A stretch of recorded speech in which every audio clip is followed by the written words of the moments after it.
always brought to you by Slingbox. Slingbox lets you watch your home TV anywhere you can go. You can control and watch your DVR. Don't have to pay for special services.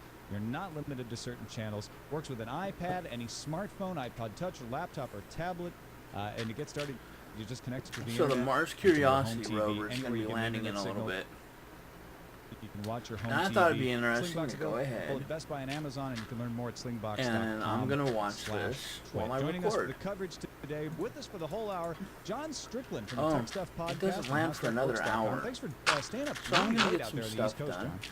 Actually, I just got up. It's probably going to be a couple episodes. or getting up very I thought I would have some fun and appreciate get some that. stuff done live while we're listening to the Weird Things podcast and NSFW Mars Rover You've lived heading in Florida. towards Mars. Yeah. So, heading towards Mars. Near Cape Canaveral. Yeah, no, so I'm a huge space fan. I was up there the SpaceX. Mars Curiosity Rover is before I left. currently in its This is descent. Incredible. It is It's just a beautiful time to be. 20 Looking forward to it. We're trying to get Phil something Plate, the minutes bad astronomer, on the line to talk to us as well. And I'm watching and we're gonna TWiT talk TV in a few with minutes Tom to Merritt. Steve Sell, the deputy operations lead for the entry, descent, and landing team. Steve Sell is responsible for the sky crane. You know, if you don't know what the sky crane is, let me run through what's going to happen here.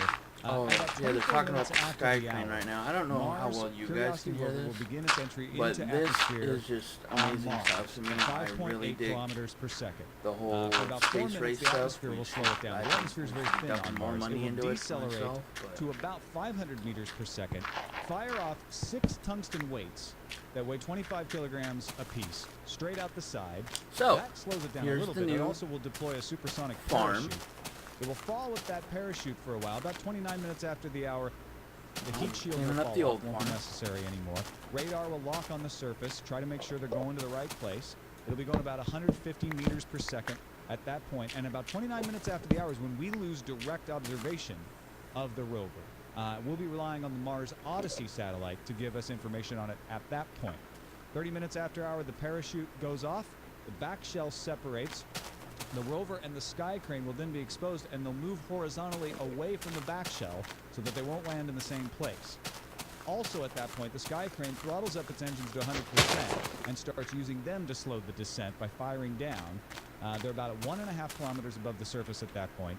31 minutes after the hour, they should be about 55 meters above the surface, and descent should be slowed to about 20 meters per second.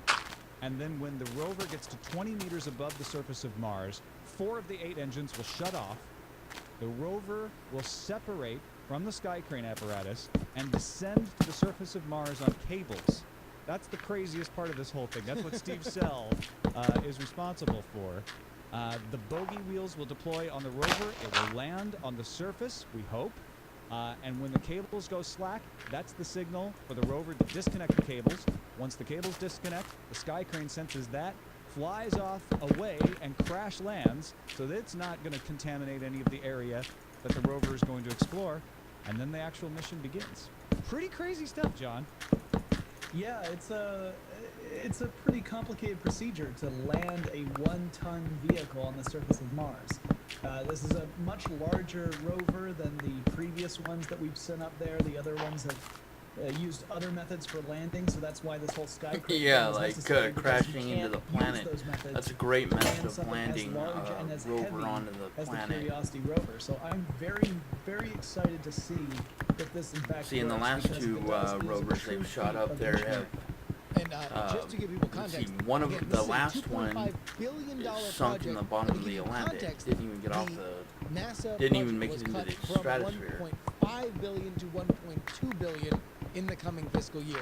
So we are talking about something that is over twice the size of what next year's NASA budget. And that doesn't mean they went over budget. It's over time. Yeah, They've spent over that time. much. Yeah. But like, just so you know what this means to NASA from what they get per year.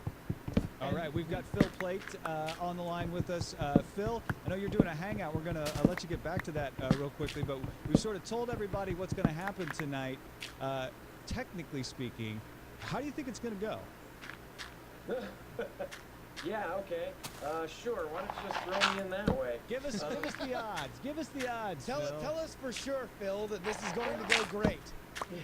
Well, the odds are 50-50 because it'll either work or it won't. It's tough to say. I'm not an engineer. Sure. I'm an astronomer, and I tend to, look at stars that blow up and not so much planets that are nearby. But having said that, there have been several dozen missions that have been sent to Mars in the past 50 years, and the success rate for getting them to work is half, or maybe even less. For rovers, for landers, I should say, there have been quite a few sent and a lot of failures. But for rovers, the United States has sent 4 rovers, and that would be Pathfinder, Spirit, Opportunity, and Curiosity. Phoenix. Yeah, and those the first 3 have been perfectly successful, and in fact, Spirit and Opportunity worked beyond our wildest expectations. Those have bizarre methods of landing on the surface, including airbags and bouncing like a super ball. And this one is maybe more crazy, but not like crazily more crazy. Yeah, right. No, I know exactly what you mean. And with Here's all the that beginning risk of and the all that expense, warehouse. What's the benefit we're going to get from this? Why is it worth doing? Because we're exploring the unknown. This is the best thing humans do. It's you can put a price tag on it. People will say, well, it's hard to put a price tag on that. And it's actually, $2 billion or whatever. But this is increasing our knowledge of Mars, and it's also doing a lot of things like increasing our ability to make good technology, our ability to send things to other planets, our abilities to explore. One thing we've known about NASA and about space exploration for a long time is that we're not spending money on it, we're investing money in it. We get money back from doing this. And you can't point at something and say, this will be something we'll get money on and this one we won't.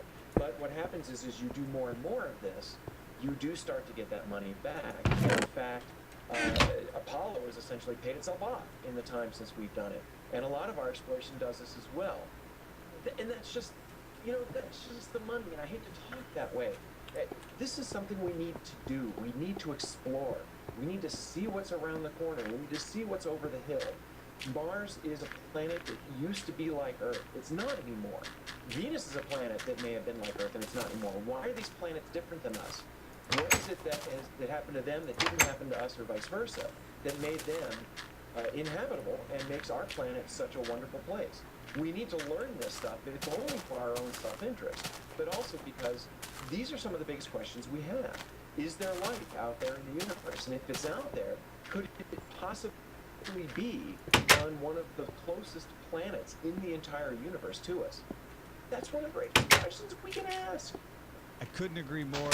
Phil, I know you got to go and do the hangout, but I really appreciate you taking the time to kind of share with us the purpose behind this. Do follow Phil at badastronomer.com, badastronomy.com, that's my.com. And the Bad Astronomer on Twitter. Thanks, Phil, and we're all cheering for the Curiosity Rover. Oh, me too, and thanks a lot, Tom. I appreciate it. All right, we're going to go now and talk to Steve Sell, Deputy Operations Lead for the Entry, Descent, and Landing Team. Joining us now is Steve Sell. He is the Sky Crane Specialist on JPL's Entry, Descent, and Landing Team. Thanks for talking with us today, Steve. Oh, no problem. So I want to start by just asking what drew you to this mission? Well, I'm going to go ahead and... It's a very exciting mission. I like it because kill we're the feed doing... on the Martian rover landing. Because I don't know just how legal that might be. And that suddenly just dawned on me. So I figured I'd better save my tuchus and not start a ruckus. Yeah, it was pretty lame. I'll just ignore the fact that I said that. So we're looking at... We are looking at...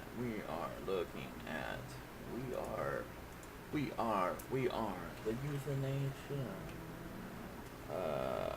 EYEI.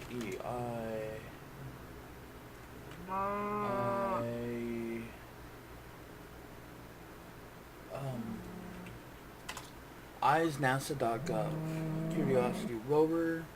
Eyes on the Solar System from JPL, California Institute of Technology. REI'S.nasa.gov. Curiosity Rover landing. Go ahead and run this, and even though it switches over to Internet Explorer, Internet Explorer, and I am a Chrome guy myself, but that's because I like things done in a particular way. That's why I like my Chrome. Oh wow, that's... Whoa, this little Java doohickey is eating up some... I wonder if you guys can see that. Bam. Alright, it is 24 minutes from touchdown. 17 minutes from entering the atmosphere. 7 minutes from the first stage separation. I think what I'm going to do is wrap this one up in a little bit.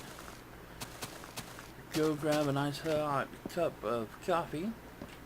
And, well, it's not like you can watch the Mars rover landing. It's, you know, not like some guy's going to step out of a spaceship and say it's one small step for a Martian, one large, you know, leap for bacteria. But, it's snowing and raining. I'm so glad I have this thing set to fast on those so I don't have to listen to this. It will not mess with my audio. It won't mess with the audio. So, guys, I do have the new farm started. As you see, I've been terraforming the heck out of this hill and using stone tools. That bloody well takes a while. See? This is now actually... You need to actually go up that to get up here. And the new design for the warehouse. Like I had said last season, I was going to start doing the warehouse with this little lip down there. I'm not too sure how far over that way I'm going. I'm probably going to go ahead and hollow all that out too. That there was a necessity derived from a dirigible, not a dirigible. Anyone who knows what a dirigible is, go ahead and let me know you know, because I will think that is cool. I would like to have a dirigible, but they're rather bulky. Captain Alexander.